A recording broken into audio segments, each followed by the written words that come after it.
Gospe in gospodje, reporter Milan sem ponovno na sledi resnice. Danes je dan pred nekdaj izjemno velikim praznikom, še danes dela prostim dnevom, to je dan upora proti okupatorju oziroma nekdani dan OF oziroma Osvobodilne fronte in bil sem povabljen na en zanimiv dogodek, ki se bo zgodil danes, kot tu piše na Teznu, v kleti Fišerjeve vile se bo danes ustanovila novič OF. Jaz sem zdaj tu pri Fišerjevih, moram povedati, ni ravno vila, bolj vrstna hiša je, ne, gospod Fišer? Kak je Fišer, razen Štravs, kak je Fišer? Če Fišerjeva... Ja, nekdaj je to Fišerjeva vila.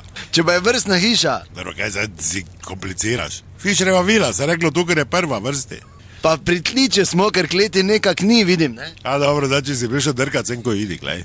Kletar pritliče vseeno, tak se reče. Važno imamo rulete dol pa je tema, razumeš? Kaj bi zaradi šupi bil, če je 3 stopinje v nekaj snjad skril, da je tudi poladni mraz vrezo? A zdaj grem kopat, zdaj za tebe. Ni treba. Se pa važno je bistvo, kaj se je to Osvobodilna fronta se ustanovila. Je pravzaprav bila ustanovljena, ne, 75. Pa se je pozablo, pa se zdaj ime spreminja in mi smo se odločili, da je potreba, da še enkrat OF ustanovimo. Ker na Vidmara pa to se je pozablo. Ja, in kaj boste s tem?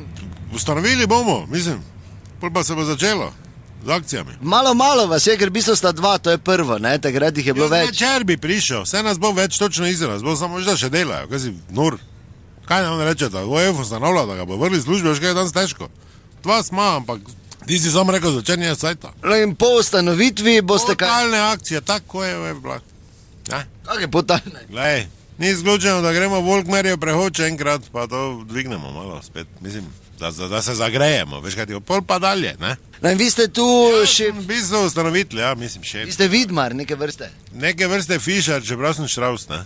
A vi pa ste... Miller. Ja, pozdravljeni, ja. Jaz bi samo povedal, Štravs, moče malo neprimerno, da si zdaj ti glih ustanovitelj, ne? Ja, kako neprimerno, če tak je? Se pa to je moja ideja. Ja, glede na to, da je tvoj dedek v nemški vojski bil, ne, pač je malo neprimerno. Prisilno, dobro, pa kam mi to naprej mečeš? Kam mi to naprej mečeš? Kaj pa te 6 medalj za hrabrost, pa zlati šlem, pa zlati hakenkrojc, pa ne vem kaj vse to ne dobiš, če prisilno delaš v kuhni? Pa pravim ti, da je, on je tako kome čakal, da gre, pa vse te veš, da je tam je, ja, pol bataljona nemškega beg spravo. Ja, meni moj deda ni tak povedal. Ja, kaj pa ti je te on rekel? Da tvojega dedeka niso hoteli v nemško vojsko vzeti, pa je za njimi laufo, pa se der bite. Pa dobro, Miller, kaj bi ti rad zdaj?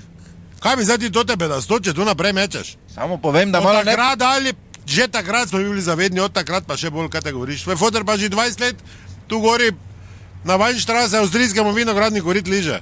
Zdaj, ta moment, pa si ti vseeno zraven. Ja, če dela gori. Ja, dela gori, ja. Pa mari se kaj jim pove, ne, kaj imamo tu, ne. Ti za meni hočeš reči, da je moj foter izdajalec. Ja, sigurno ne, to teh botel, ko tak dobi, kaj domov vlače. Ja, ti je jasno. Ko si blesal, ti, ali kaj si? Zdaj ti meni hočeš povedati, da moj foter, ko na Weinstraße dela, služi denar pri Avstrijcu hujši kot tvoj dedek, ko je služil v nemški vojski. Pa četrt Francije sam beg spravo. Ja. Pogled, to ne, jaz tem zaklal, to ne, mora tako biti. Lahko samo malo, ne bomo ustanovili, kak njaviš ti, ne bomo. Dobro, da nas se pa zabite resnica, ni blenica, vendar marsikomu smrdi. Prvo mi 5 buteljk vrni, svija, nehvaležno.